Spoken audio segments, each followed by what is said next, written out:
Then from there we go to the significance of a long period of courtship. How long do you think a courtship should take? Yes? I thought you raised your hand. Courtship should take how long? The period before you get married. How long are you supposed to? 6 years. Waiting for what? Eh? 2 weeks. No! 2 weeks you don't know each other. No. 1 day, no. Eh? 2 years. At least 2 years is better.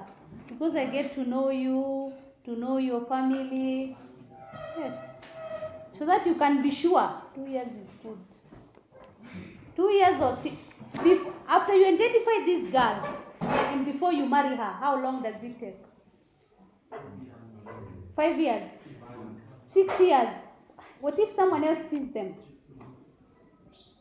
No, I'm just asking. Or if she's yours, she's yours. Ah, wonderful. Only men can talk like that. If you are girls, you will be speaking another language.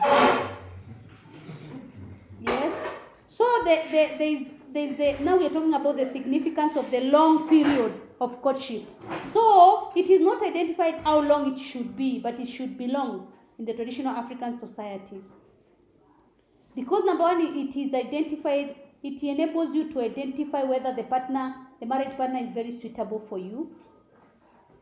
Also, you establish a firm relationship between the two families of the girl to be married and the boy, because they are involved in a lot of negotiations.